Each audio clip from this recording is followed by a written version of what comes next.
If you spend any amount of time on the internet, you might have heard of the breakout beta shooter known as Splitgate. My first run-in with this game was on TikTok, where I learned of its overnight success, crashing the servers and absolutely blowing Among Us out of the water in terms of how fast the player count took off. From less than 500 players concurrently to the biggest buzz online, Splitgate came out of nowhere and took the internet by storm. But before we take a look at the game, let's take a look at where Splitgate came from. The story starts back in 2017. A Stanford student named Pro, who grew up on the arena shooters of the early 90s and late 2000s, started playing a game called Portal 2. He enjoyed it a lot, but he thought to himself, you know what would make this game better?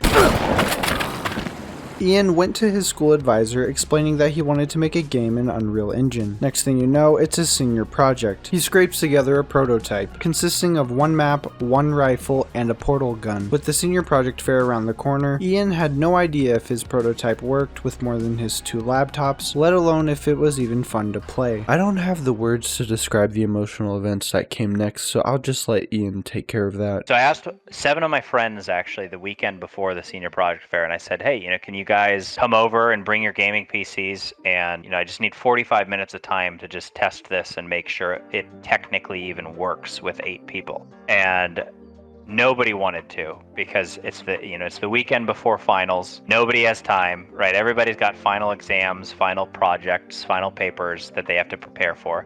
And I'm just like, look, I just need 45 minutes to make sure this works. We ended up playing for 5 hours straight that day.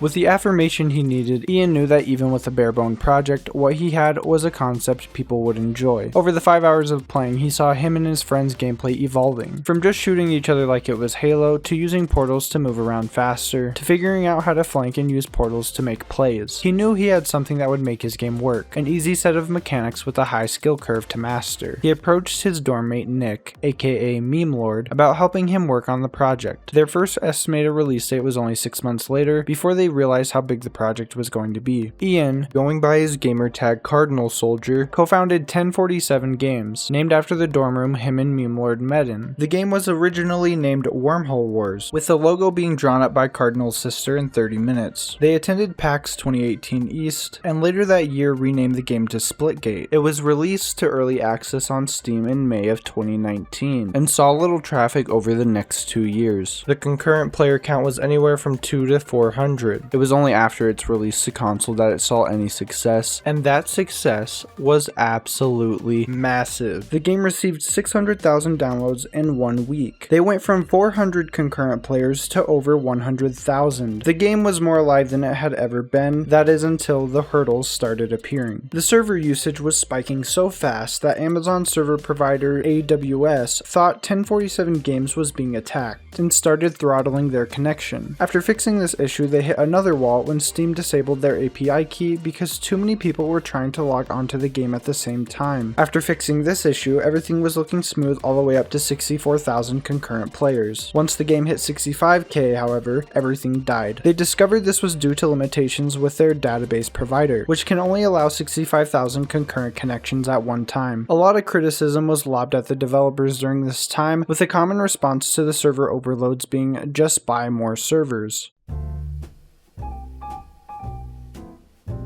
The VP of Engineering, Ollie Freeman, took time out of his busy and sleepless schedule to explain why buying more servers isn't the solution needed to expand the player count, describing a restaurant with peak customer hours bringing in around 10 people. Only 1 chef is needed. The waiters are taught to be super personal with the tables they're waiting on. The maximum capacity the restaurant is built for is 80, but now they have thousands of customers lined up at the door. Telling the development team to buy more servers is just like telling this restaurant restaurant to buy more tables. Where do you put them? Who's going to wait on them? We need more servers, more chefs, more food. Your meat supplier can't support your capacity. You need to find someone new. All while the line is out the door, around the corner, and people are complaining. The game has been optimized for the last 2 years to cater to an audience of less than 600 players. There had to be a focus on balancing the game in a way that would prevent queue times from being too high. When you're a big AAA game and have a massive player base, there isn't much need to worry about how to balance queue times. When there are plenty of people that want to play your game, there will be plenty of people to get into matches with. This entire design had to be scrapped in days, and a new one had to be created to help balance matchmaking better. The developers wanted only a small emphasis on skill-based matchmaking compared to other games nowadays. They don't feel like learning a game has helped when you do good one game and then get trashed the game after. The best part about the Splitgate development team is just how transparent they're being about this entire process. They want everyone to know what's going on and that they are fully committed to the stability of the game. Doing hours worth of Q&As, the group not only has been transparent about the issues they've run into with their growth, but have also been actively answering questions from the community.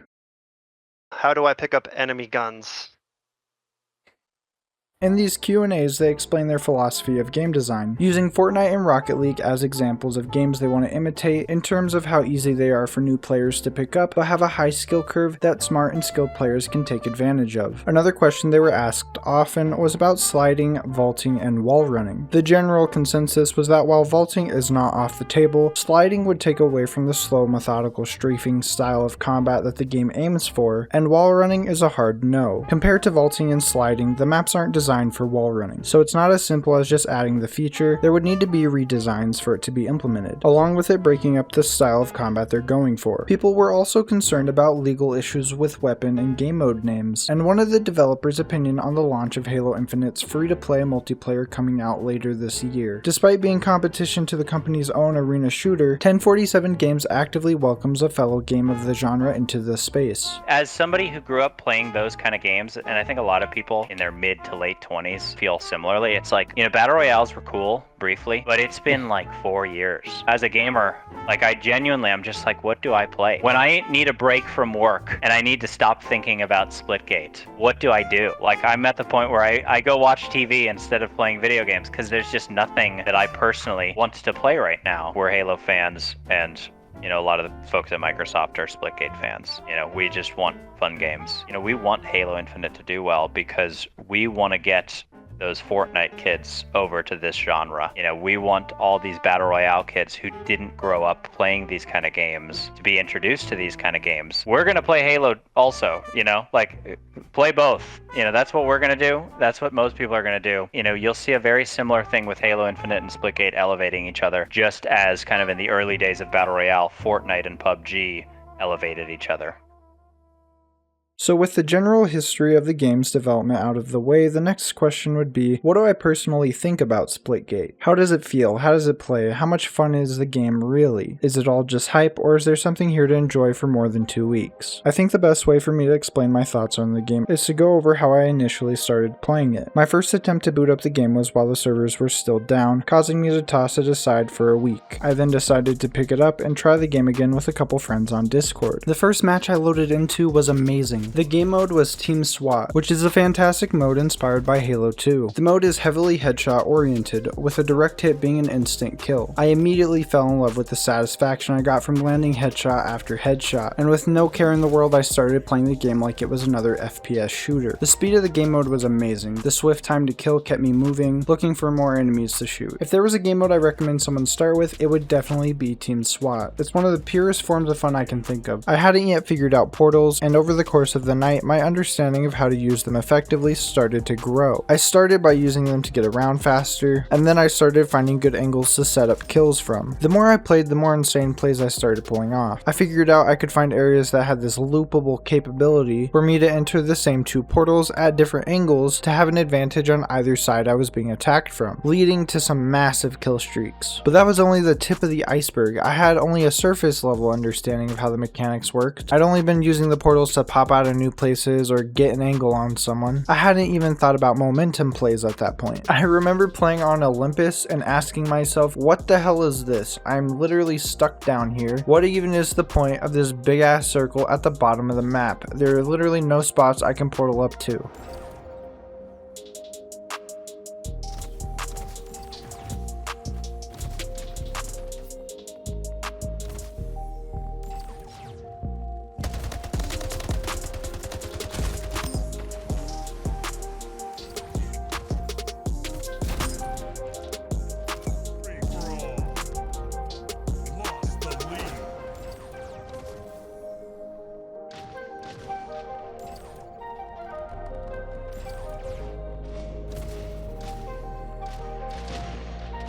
The game is also a great casual experience with a lot of game modes to choose from that all offer their own fun. You have the standard playlist of Team Deathmatch and SWAT you can play if you're feeling like vibing with the boys, or for a more chaotic experience you can try VIP, where one player is chosen to have 200 health and no portals. The only way to gain points is to kill that player. Oddball is another directly Halo inspired mode where one player holds a disco ball, passively gaining their team points. You need to kill this person and take possession of the ball, but without getting too close, for fear you'll get bonked by a disco ball. I really enjoy Oddball especially, since the portal mechanics add a bit more fun to staying alive instead of just running around hoping you don't get spotted in a crappy position. You can portal around the map and keep yourself alive, or use them to get in close and land a killing blow on someone. Overall, my favorite game modes would probably be Team SWAT, Shoddy Snipers, and Free For All. Another great thing to note is the ability to host your own games with your own set of rules. You can mix and match standard game modes and maps with different weapon variants and settings. One of my favorite custom modes I've made was Free For All Shoddy Snipers. The abundance of enemies makes for some super fun kills as long as you're not Gavin. Shelby's over here playing Assassin's Creed, not Splitgate, hiding on walls and in hay fucking bales.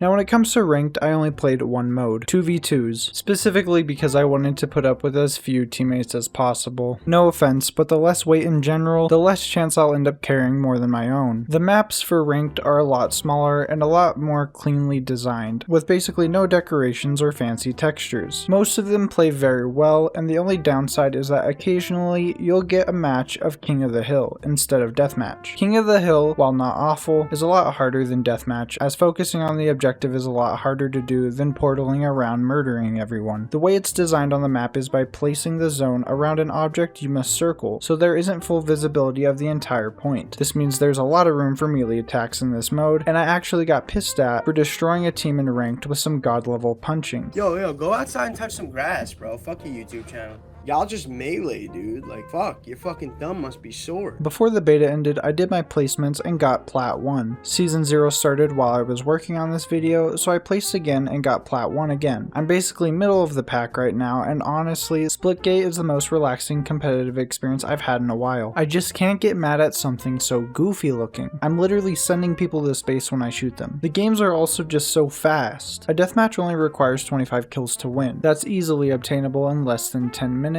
And once you're done, you can leave the game, or you could just let it auto queue you for the next match. It honestly feels like comp without the stress and tension of comp. I can't speak for the other ranked game modes that I haven't played, but I would highly recommend 2v2s. Grab a buddy or play on your own, either way, it's really fun. Alongside the open beta, Splitgate had a 15-level battle pass, as well as free drops to reward you for playing daily. There's a huge emphasis on challenge-based rewards, with each weapon having a handful of free skins you can unlock for them by completing challenges such as kill or damage goals, and completing them all will unlock a golden variant of the weapon for you to show off. The daily challenges give large boosts of XP, which apply both to your player level and battle pass. The gist of the story is, there are a ton of different ways that the game keeps you coming back to unlock more and more, and rewards regular players with free loot that would otherwise cost money to unlock, like this skin I got out of a daily drop. Yo, Jojo. I am business boy!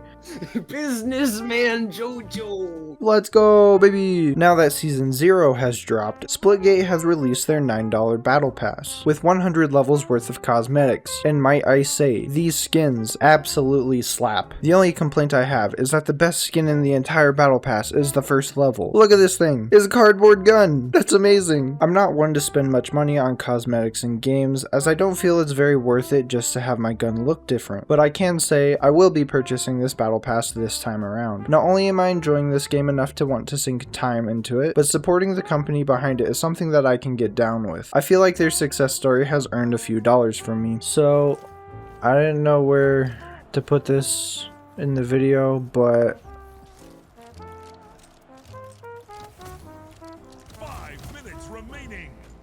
you can walk around with guns.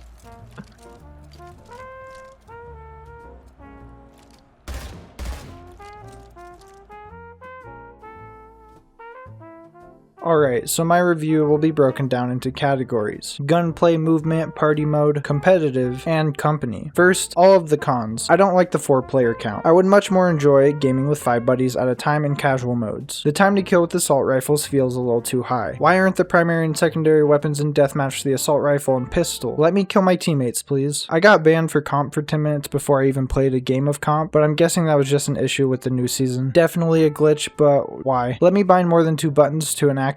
Walking over guns and pressing F doesn't always pick them up, making you have to run back and try again. There's also been complaints about the size of the hitboxes, but I think this is an actual feature because of how imprecise the aiming can be. Besides that, there isn't much to hate on, or any of the features I think could be useful, like cross-platform progression, is already being worked on. Now on to my ratings by category. The gunplay is simple yet satisfying. That noise I hear every time I get a kill or an assist makes my 3 brain cells go burr. Solid 7 out of 10. The slower, methodical movement of the old Halo style games with the addition of sprinting and portals makes for some entertaining gameplay. 8 out of 10. This game has great potential to be your new Friday night shooter to wind down with the boys. With so many modes to choose from and setting customization at your fingertips, it's great for casual gaming with your friends. The main downside is the 4-player lobby count. 6 out of 10. The competitive nature of this game is fantastic, for the simple fact the mechanics at your disposal make for some massive skill curves that smart and skilled players can take advantage of. In terms of success as a competitive title, I'm sure Splitgate will find its place in the sweaty hands of tryhards. 9 out of 10. The last thing to rate is the company behind the game. I think they've been doing a great job at transparency and have handled the overwhelming success in a great way. They've definitely secured their place in my eyes as a passionate development team that wants a successful game to bring the gaming industry out of the battle royale slump. My overall score for the game is an 8 out of 10. It's quite enjoyable in all modes of gaming, from background gameplay while you're watching TV or chatting, to grinding competitively and ranked. The only downside you have to finally jumping into the game this late is you'll never be able to say you survived the beta.